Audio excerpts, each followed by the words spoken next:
मैं यह भी कहना चाहता हूं, एक नई पार्टी आई गुजरात का अपमान करने के लिए। वो नई पार्टी क्या करती थी?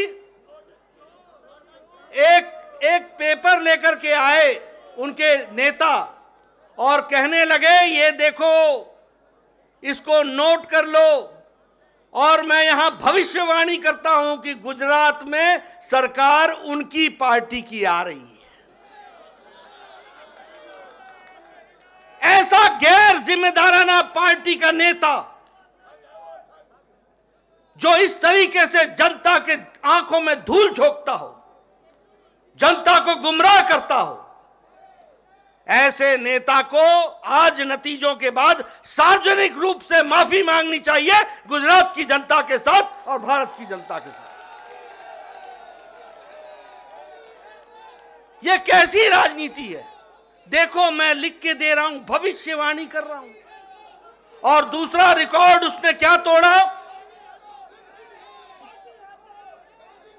और दूसरा रिकॉर्ड क्या तोड़ा कि आजाद भारत में आज दिन तक ऐसा कोई नेता नहीं हुआ जो बोर्ड लेकर के चलता हो कि मैं कट्टर ईमानदार हूं। बोर्ड लेकर के ऐसे अपने बारे में बताने की आवश्यकता पड़ जाए, आप समझ सकते होंगे कि ये कितने कट्टर बेईमान हैं। मैं आदरणीय प्रधानमंत्री जी ने हम सबका मार्गदर्शन करना है, मैं अधिक समय नहीं लूंगा, लेकिन मैं फिर से गुजरात में जो हमें सफलता आपने दिलाई और आपके नेतृत्व में हमें मिला है, और जिस हर्षोल्लास के साथ सारा देश हर्षोल्लास के साथ है, मैं आपको भी बधाई देता हूं और आदरणीय मोदी जी का अभिनंदन करता हूं, स्वागत करता हूं।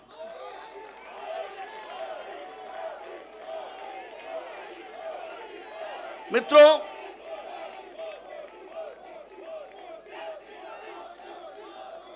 मैं हिमाचल प्रदेश के बारे में भी कहना चाहता हूं। हिमाचल प्रदेश के मैं कार्यकर्ताओं को बधाई देता हूं, अथक प्रयास उन्होंने किया, बहुत मेहनत की। यह ठीक है कि हमें सफलता नहीं मिली, लेकिन यह भी ध्यान रखना चाहिए कि राज जरूर बदला, लेकिन साथ में राजनीति के रिवाज भी बदले। पहले जब पार्टियां बदलती थी तो 5% से वोट का फर्क पड़ता था। आज ठीक है कि हमारी सरकार नहीं बन पाई, लेकिन हमारे को 0.9% यानी 0.90 यानी 1% से कम वोट से हमारा फर्क रहा है। इस बात को भी हमको समझना चाहिए। मैं कार्यकर्ताओं को बधाई देता हूं और साथ ही साथ जो सरकार में आने वाली पार्टी है उनका स्वागत भी करता हूं, अभिनंदन भी करता हूं। वो अच्छे काम में जुटे, अच्छे काम में, विकास में हम उनका साथ देंगे, लेकिन हम निश्चित रूप से एक कारगर विपक्ष की भूमिका निभाते हुए हिमाचल की जनता के इंटरेस्ट को और उनके हितों की चिंता करते हुए हम काम करेंगे। मैं यह भी बताना चाहता हूं कि वहां भी पंजाब से सटा हुआ, जहां आम आदमी पार्टी की सरकार है, उनसे सटा हुआ हिमाचल प्रदेश है। 67 सीटें चुनाव लड़ने आए थे और मैंने कहा था कि खाता तो खुलना छोड़ो, इनकी जमानत जब्त होगी, और 67 की 67 सीटों पर जमानत जब्त हुई, और 25 सीटों पे नोटा से भी कम वोट आए हैं। 25 सीटों पे नोटा से भी कम वोट आए। मित्रों, अगर मैं दिल्ली की बात करूं, हमारे कार्यकर्ताओं ने बहुत मेहनत की, बहुत मेहनत की। मैं दिल्ली के कार्यकर्ताओं का अभिनंदन करता हूं, अभिवादन करता हूं।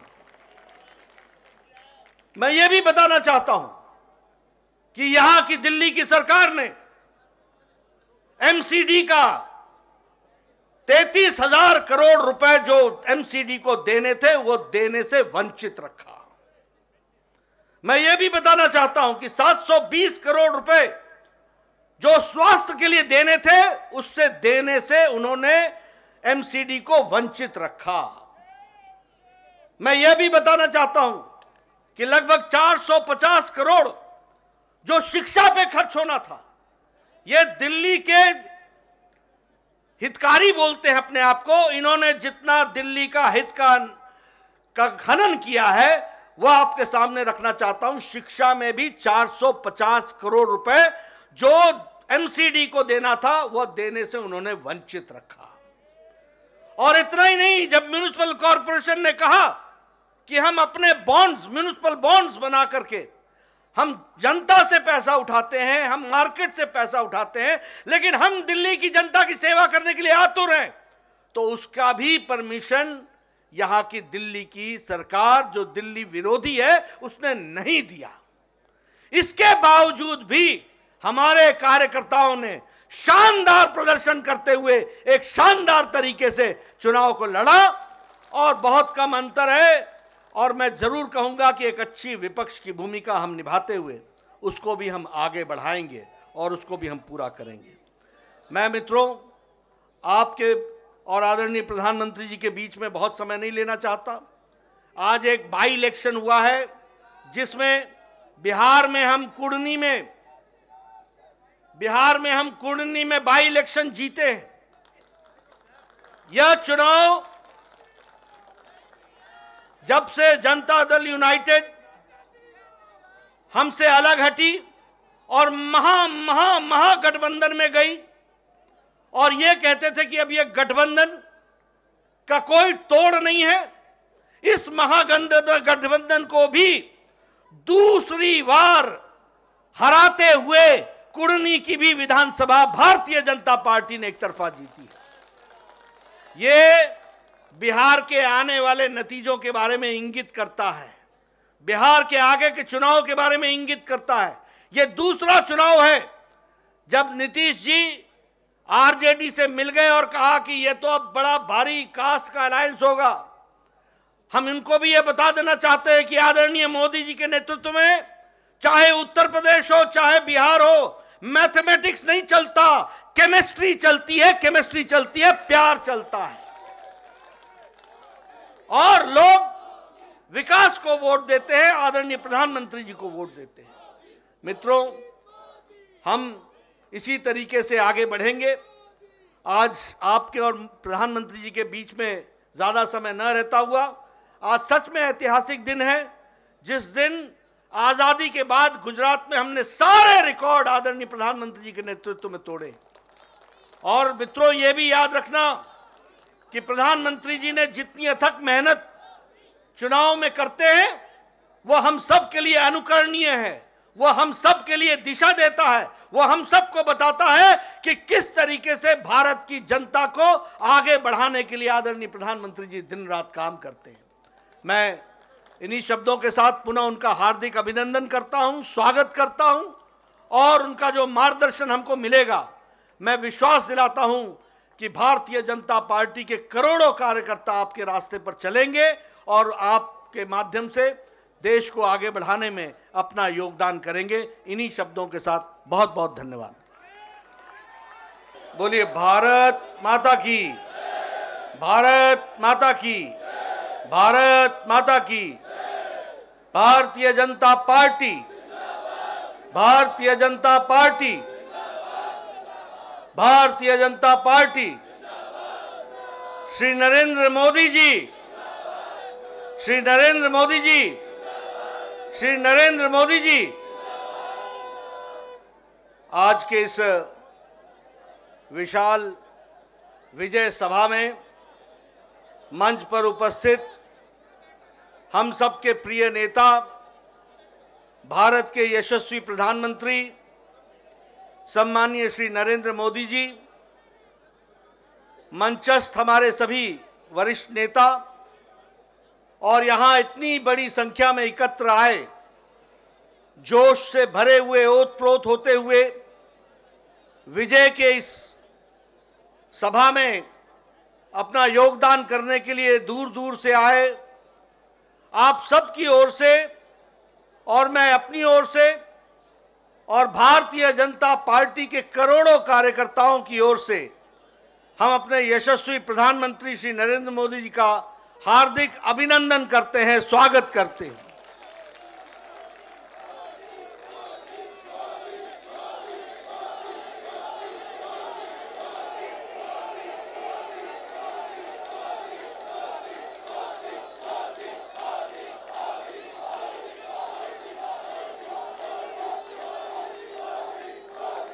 आज हम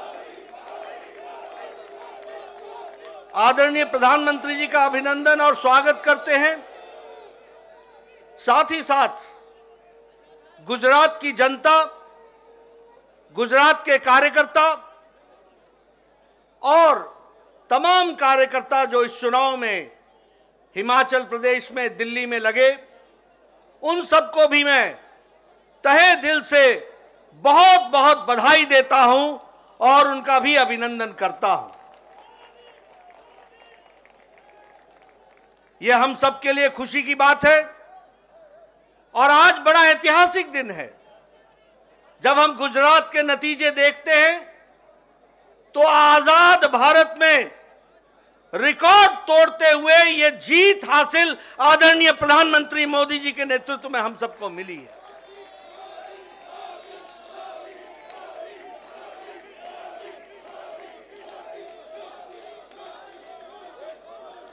इस प्रचंड ऐतिहासिक जीत ने इस बात को स्पष्ट कर दिया है जिसकी नींव आदरणीय प्रधानमंत्री जी ने भारत की राजनीति में रखा है, और वह है विकासवाद, विकास की कहानी। सबका साथ, सबका विकास, सबका विश्वास और सबका प्रयास, इस मूल मंत्र को लेकर जिस अथक प्रयास के साथ आदरणीय प्रधानमंत्री जी ने गुजरात की जनता, देश की जनता की सेवा की है, वह हमको प्रचंड जीत में दिखती हुई दिखाई देती है। हम जानते हैं कि विकास के साथ साथ कल्याणकारी नीति गांव, गरीब, वंचित, पीड़ित, शोषित, दलित, समाज के अंतिम पायदान पर खड़ा व्यक्ति, उन सब के लिए जो आपने नीतियां बनाई, जो आपने कार्यक्रम बनाए, जो उनके दुख दर्द को समझा, जो उनके आंसुओं को पोंछने का आपने काम किया, उस गरीब के घर में रोटी मिल सके इसकी व्यवस्था की, उसके घर में अच्छा सा शौचालय हो जाए और वो जीवन इज्जत के साथ जी सके, इस यह परिवर्तन आपने ला करके दिखाया है।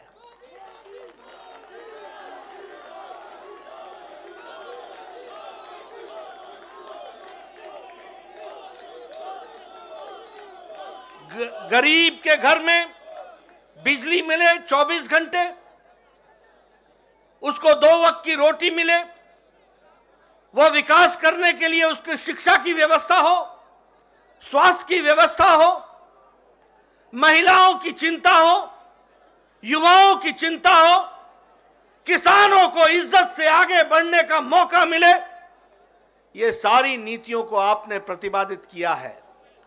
और जिस तरीके से आपने गुजरात में विकास में सारे रिकॉर्ड तोड़े हैं, गुजरात की जनता ने भी नतीजों में सारे रिकॉर्ड तोड़ दिए, यह भी आपको देखने को मिला।